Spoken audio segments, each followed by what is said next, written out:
Le thème de ce message, l'œcuménisme. Plusieurs chrétiens ont une tendance à croire que l'œcuménisme vient de l'Église catholique romaine. C'est une grande erreur de leur part, car l'Église catholique romaine a été longtemps étrangère à ce mouvement. De fait, ce n'est qu'en 1962 que les catholiques ont multiplié leurs contacts avec les non-catholiques dans le but de former une assemblée œcuménique universelle. L'origine de l'œcuménisme a fait son apparition à la conférence d'Édimbourg en 1910, et ce n'est qu'en 1948 que fut formé officiellement le Conseil œcuménique des Églises protestantes, dont le siège social est à Genève. De 1948 à 1960, ce Conseil œcuménique fut très actif en Europe, mais très peu en Amérique. Si je vous parle de l'œcuménisme, c'est parce que depuis une dizaine d'années, ce mouvement a refait surface discrètement dans le soi-disant milieu évangélique actuel, et ce, dans certaines régions de la France, du Québec et de l'Ontario. C'est par un groupe de personnes influentes, bien nanties et établies dans certaines dénominations évangéliques que fut formée une sorte de communauté ayant pour objectif de réunir toutes les dénominations et les assemblées qui se réclamaient de Christ. Leur projet est à la figure de la conférence d'Édimbourg de 1910. Cette formation se présente comme étant une communauté universelle et où nous pourrions trouver facilement des réponses à toutes questions concernant la Bible.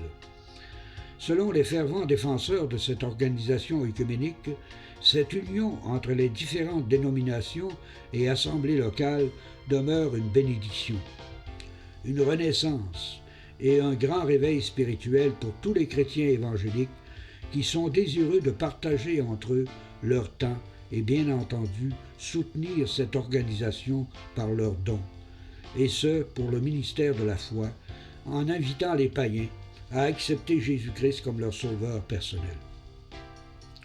De plus, en leur promettant que leur vie serait transformée et qu'ils connaîtraient l'amour de Dieu dans leur cœur. Ces adeptes de l'œcuménisme sont pour la liberté religieuse et croient que tous les hommes ont le droit de pratiquer leur religion et de partager leur foi et leurs croyances avec leurs prochains. Cette idéologie œcuménique est-elle en conformité avec la vérité de la parole de Dieu? Le Seigneur a-t-il enseigné à ses disciples qu'un jour ces rachetés formeraient sur la terre une grande religion universelle et où il y aurait des dénominations et des assemblées locales qui pourraient avoir entre elles diversité de pensées et d'idées concernant sa parole de vérité? Nous savons tous que les dénominations et les assemblées locales n'ont pas la même opinion sur plusieurs doctrines bibliques et que leurs enseignements sont souvent opposés. Comment ceux qui prétendent que les dénominations et les assemblées soi-disant évangéliques peuvent ensemble former une communauté universelle et où l'on pourrait trouver une réponse à toutes les questions bibliques, alors qu'elles sont incapables de s'entendre entre elles sur plusieurs doctrines, et non seulement sur les doctrines, mais aussi sur plusieurs enseignements de la parole de Dieu. Aucun chrétien honnête et sincère ne peut contredire ce que je déclare, car c'est une vérité connue de tous. Il y a là une question que les dirigeants de cette organisation œcuménique n'ont pas de réponse, et cela devrait faire réfléchir plusieurs chrétiens nés de l'esprit de vérité. Il est vrai que nous devons travailler ensemble et nous aimer les uns les autres, mais l'amour de Christ consiste à marcher selon ses commandements et non selon des pensées et des principes traditionnels religieux. Écoutez les paroles de l'apôtre Jean, dans la deuxième épître de Jean au chapitre 1 et le verset 6. « Et l'amour consiste à marcher selon ses commandements, dans lesquels vous devez marcher, comme vous l'avez appris dès le commencement. » Ce passage ne peut pas être appliqué dans l'œcuménisme du milieu évangélique actuel. J'aimerais maintenant vous donner quelques exemples concernant les agissements de ce milieu œcuménique, et vous serez en mesure d'évaluer si leur comportement est à la ressemblance de chrétiens sérieux, qui cherchent à donner toute la gloire à Jésus-Christ ou qui cherchent leur propre gloire personnelle à travers leurs œuvres religieuses. Nous nous souvenons tous du 400e anniversaire de la ville de Québec, en 2008. Nous nous rappelons aussi que cette organisation avait trouvé une sorte de filon pour participer à cette fête mondaine et à la fois païenne. Le filon était les fameux Huguenots. Et croyez-moi, ce surnom donné à l'Église catholique romaine à ceux qui avaient adhéré aux calvinistes en France en l'an 1600 a été sur les lèvres de tous les organisateurs évangéliques de cette foire mondaine.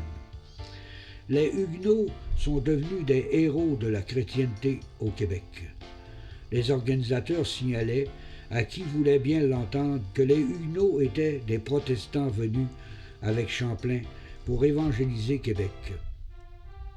Mais leur affirmation en ce qui concerne les protestants huguenots n'était pas valable, car ce n'est qu'en 1626 que les membres des églises réformées de la France furent appelés des protestants. De plus, les organisateurs de ce rassemblement œcuménique confirmaient que Champlain était un protestant lors de son arrivée en 1608. Encore une fois, leur déclaration était fausse, car Samuel de Champlain ne pouvait pas être catalogué comme protestant, puisque ce surnom n'existait pas encore. De fait, Champlain était un membre d'une église évangélique réformée lors de son arrivée à Québec en 1608. Ce que les organisateurs œcuméniques ignoraient, c'est que Samuel de Champlain, vers la fin de sa vie, s'est converti à l'Église catholique romaine et fut enterré par des religieuses de cette religion. Par leur affirmation non fondée sur les Huguenots et Samuel de Champlain, les pasteurs et les évangélistes de cette organisation œcuménique venaient de perdre leur filon et un peu de leur crédibilité face aux personnes non sauvées qui se demandaient à juste titre que venaient faire les Huguenots et Champlain dans la prédication de l'Évangile de Dieu. De fait, plusieurs chrétiens et chrétiennes se sont rendus compte que l'histoire de la vie spirituelle des Huguenots et de Champlain, de Samuel de Champlain, n'avait aucun rapport avec la prédication de l'Évangile de la gloire de Dieu. Ces évangéliques ne se sont-ils pas rendus compte que le 400e de la ville de Québec n'était qu'une occasion de plus pour les païens de s'amuser, de fêter, de boire, de manger et d'aimer le plaisir plus que Dieu? Ces évangéliques ne se sont-ils pas rendus compte que la parole de Dieu nous dit que dans les derniers jours, il y aura des temps difficiles et que les hommes seront égoïstes, amis de l'argent, fanfarons, blasphémateurs, rebelles à leurs parents, ingrats, irreligieux, insensibles, déloyaux, calomniateurs, intempérants, ennemis des gens de bien, traîtres, emportés, enflés d'orgueil, aimant le plaisir plus que Dieu, ayant l'apparence de la piété, mais reniant ce qui en fait la force. Éloigne-toi de ces hommes. Ce passage de la deuxième épître à Timothée, au chapitre 3, et les versets 1 à 5, n'est-il pas le portrait de ce monde dans lequel nous vivons? Les chrétiens de cette organisation œcuménique lors du 400e de la ville de Québec avaient-ils oublié le mot saint, que le mot saint veut dire séparé du monde, des pécheurs? Les chrétiens et les chrétiennes de cette organisation qui ont participé à cette fête païenne ont-ils oublié que Jésus-Christ était saint, innocent, sans tache et séparé des pécheurs, selon Hébreux chapitre 7, verset 26? J'entends déjà les fervents défenseurs de cette organisation œcuménique dire « Nous étions là non pour participer à cette fête païenne, mais pour annoncer l'Évangile. » Sachez que votre réflexion ne tient pas la route, car plusieurs chrétiens et chrétiennes se sont déguisés en clowns sur les routes de Québec pour distribuer des traités. Imaginez-vous un seul instant que si Jésus et les apôtres se seraient déguisés en clowns pour annoncer l'Évangile, personne n'aurait pris au sérieux l'Évangile de la gloire de Dieu. Je ne suis pas contre que vous ayez présenté l'Évangile, car moi-même j'annonce l'Évangile à mon prochain depuis plusieurs années. Ce qui me rend triste, c'est votre comportement, votre manque de sérieux devant les païens qui ne connaissent pas Dieu, et votre participation à une telle foire païenne. N'est-il pas écrit dans le livre aux Romains au chapitre 12 et le verset 2 « Ne vous conformez pas au siècle présent, mais soyez transformés par le renouvellement de l'intelligence, afin que vous discerniez quelle est la volonté de Dieu, ce qui est bon, agréable et parfait. » Les chrétiens qui ont organisé et participé à cette foire païenne ont fait plus que se conformer au siècle présent, mais ils sont retournés 400 ans en arrière pour donner gloire à des hommes de l'époque qu'on surnommait les Huguenots. Les païens avaient-ils besoin d'entendre l'histoire de la vie spirituelle des Huguenots ou la raison de la venue de Jésus-Christ en ce monde? Il faut se souvenir que cette organisation œcuménique avait loué une grande salle de spectacle lors du 400e de Québec, et ce à un prix très exorbitant, et que ces spectacles gospel étaient diffusés à chaque soir à la télévision. Il y avait 2h30 de spectacle et un petit 15 minutes où l'on parlait de la parole de Dieu et de Jésus-Christ. Faut croire que pour les organisateurs œcuméniques, la gloire des musiciens et des chanteurs avait plus d'importance que la gloire de Christ et de sa parole de vérité. Des centaines de personnes assistaient chaque soir à ces spectacles, et parmi cette assistance, la majorité étaient des croyants et croyantes, qui se félicitaient et se glorifiaient les uns les autres et les unes des autres. N'aurait-il pas été préférable que ces centaines de chrétiens et chrétiennes prennent leur Bible en main, et ce pour aller frapper à la porte des païens qui ne connaissent pas Dieu? Ce sont des centaines de personnes qui auraient rencontré des fils et des filles de Dieu et qui auraient entendu leur témoignage personnel de leur foi et de leur salut en Jésus-Christ. Les enfants de Dieu sont gênés de présenter personnellement l'Évangile à leur prochain, et pour se donner bonne conscience, ils se vantent d'avoir contribué à la réussite de ces grands spectacles gospel et d'avoir placé à chaque porte de la région de Québec des milliers d'évangiles de gens. Sachez que ce n'est pas assis sur un siège dans une grande salle de spectacle que les chrétiens doivent démontrer leur foi et leur salut en Jésus-Christ, ni en se cachant derrière une porte pour y déposer l'évangile de Jean. N'est-il pas écrit dans la 2e épître à Timothée au chapitre 1 et les versets 7 et 8, « Car ce n'est pas un esprit de timidité que Dieu nous a donné. Au contraire, son esprit nous remplit de force, d'amour et de sagesse.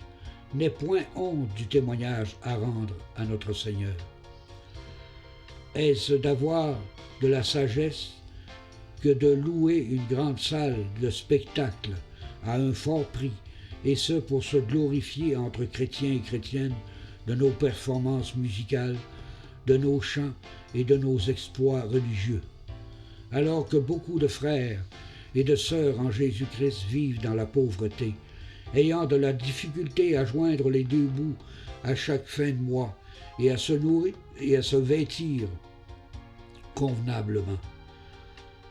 La misère est partout dans le monde et autour de nous, mais les dirigeants de cette organisation œcuménique sont plus attirés vers les performances religieuses que vers la réalité de la pauvreté et de la misère de leurs prochains. Sur le plan de la réalité de la pauvreté, nous devons admettre que les païens sont bien souvent une coche au-dessus des véritables chrétiens et chrétiennes nés de l'Esprit. C'est avec tristesse et même une honte que je dois admettre ce fait, qui saute aux yeux. Les organisateurs de cette fête populaire parmi les chrétiens ont-ils oublié les recommandations que Jacques, Céphas et Jean ont faites à Paul et Barnabas, en leur disant de se souvenir des pauvres, ce qu'ils ont eu bien soin de faire, et ce selon Galates chapitre 2 et les versets 9 et 10. Cette organisation œcuménique est composée de pasteurs et d'évangélistes qui sont à la tête d'assemblées locales. Ainsi, il est facile pour ces organisateurs de recueillir les dons des croyants et des croyantes qui ont de la gêne à présenter l'Évangile à leurs prochains.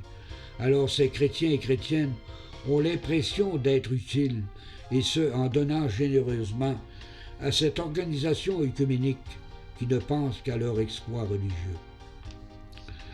De fait, ces pasteurs et ces évangélistes sont devenus des idoles pour leurs ouailles, car ils peuvent les admirer à la télévision régulièrement et se vanter d'avoir du zèle pour l'Évangile de Dieu. Lorsqu'on regarde leur site web, nous constatons rapidement que ce genre d'organisations ont tous une même tendance à se glorifier les uns les autres de leurs exploits religieux. Bien plus encore, ces dirigeants prennent plaisir à présenter tout ce qu'ils ont fait dans le passé.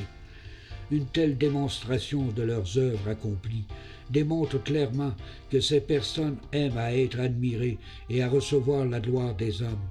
Laissez-moi vous dire qu'un tel comportement, ça sent la vanité à plein nez.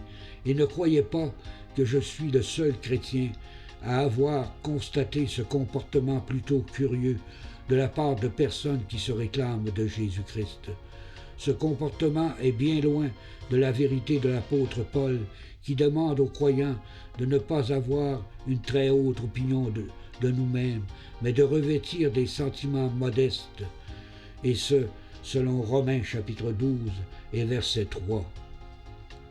Ces pasteurs et ces évangélistes de cette organisation œcuménique, non contents de se glorifier dans leurs œuvres, invitent les païens à venir entendre des conférenciers de renommée internationale, et ce pour donner plus de crédibilité à leur organisation. Imaginez-vous un seul instant que si les chrétiens et les chrétiennes du temps de l'apôtre Paul auraient devancé Paul dans une ville en annonçant au peuple que le grand conférencier international, l'apôtre Paul, viendrait leur annoncer la bonne nouvelle et le nom de Jésus-Christ. Croyez-vous que Paul aurait apprécié de se faire appeler par ses frères et ses sœurs en Jésus-Christ un grand conférencier international? Lui qui fut un modèle d'humilité et qui donnait toute la gloire à son Sauveur Jésus-Christ, en déclarant dans la première épître à Timothée, au chapitre 1 et le verset 15, que Jésus-Christ est venu dans le monde pour sauver les pécheurs, dont je suis le premier. Ces œcuméniques ont l'impression que pour attirer les païens à écouter l'Évangile, il faut organiser des festivals et des spectacles gospel. Il n'y a rien de plus ridicule, car si de telles choses auraient été nécessaires pour convaincre les païens à écouter l'Évangile, pourquoi les maîtres de la prédication, les apôtres, n'ont-ils pas enseigné ou engagé des musiciens et des chanteurs qui les auraient précédés avant d'annoncer l'Évangile de la gloire de Dieu? Ces grands hommes de Dieu n'avaient pas besoin d'artificiels autour d'eux, car ils étaient conscients, en leur cœur, que la parole de Dieu était puissante, vivante, efficace, plus tranchante qu'une épée quelconque à deux tranchants, pénétrante jusqu'à partager âme et esprit, jointure et moelle, et qu'elle avait le pouvoir de juger les pensées du cœur, et ce selon Hébreux, chapitre 4 et verset 12. Toi qui as écouté ce message et qui es né de l'esprit de vérité, ne reconnais-tu pas en ton cœur que ce milieu œcuménique a une forte tendance à l'orgueil et à la vanité? Ne reconnais-tu pas que leurs œuvres ont pour objectif la gloire humaine, et ce sous l'apparence de vouloir servir le Seigneur? Pouvons-nous mélanger une eau souillée à une eau pure et dire par la suite « cette eau est vraiment pure et d'une grande qualité ». Une telle déclaration serait un mensonge. Nous ne devons pas non plus affirmer aujourd'hui que ce milieu œcuménique est en harmonie avec les Saintes Écritures et que leur objectif est la gloire de l'Évangile de Jésus-Christ. Gardez à votre esprit les paroles du Christ dans l'Évangile de Matthieu, au chapitre 7 et les versets 15 à 20. Gardez-vous des faux prophètes, car ils viennent à vous en vêtements de brebis. Mais au-dedans, ce sont des loups ravisseurs. Vous les connaîtrez à leurs fruits. Cueille-t-on des raisins sur des épines, ou des figues sur des chardons? Tout bon arbre porte de bons fruits, mais le mauvais arbre porte de mauvais fruits. Un bon arbre ne peut pas porter de mauvais fruits, ou un mauvais arbre porter de bons fruits. Tout arbre qui ne porte pas de bons fruits est coupé et jeté au feu. C'est donc à leurs fruits que vous les reconnaîtrez. Croyez-vous que ce milieu œcuménique porte de bons fruits en soutirant de l'argent des poches de leurs frères et leurs sœurs en Jésus-Christ, et ce pour satisfaire ces idées de grandeur et se complaire par la suite dans leur espoir religieux? Croyez-vous qu'il soit raisonnable de dépenser des petites fortunes pour faire de grands spectacles gospel, et ce au détriment de notre prochain, qui aurait un grand besoin pressant d'aide pour joindre les deux bouts à chaque fin de mois, en plus de souffrir d'un manque de nourriture et de vêtements convenables? Croyez-vous qu'il soit normal que ce milieu œcuménique se forme des petites vedettes avec des pasteurs et des évangélistes admirés par leurs ouailles? Toi qui as écouté ce message, as-tu reconnu par quel arbre sont alimentés les fruits de ce milieu œcuménique? Ou veux-tu ignorer ce message de vérité en dénigrant celui à qui le Seigneur a mis à cœur de le faire, et ce dans le but de te libérer de l'emprise de cette organisation qui s'enfonce graduellement vers l'apostasie de la fin des temps? Ce que j'ai déclaré dans ce message est facile à vérifier, car c'est bel et bien ce qui se passe dans ce milieu évangélique œcuménique. Je vais terminer par une parole du Seigneur dans l'Évangile de Luc, au chapitre 12 et le verset 32. « Ne crains point, petit troupeau, car votre Père a trouvé bon de vous donner le royaume. » À vous, mes frères et mes sœurs en Jésus-Christ, de réfléchir sur cette déclaration de Jésus-Christ.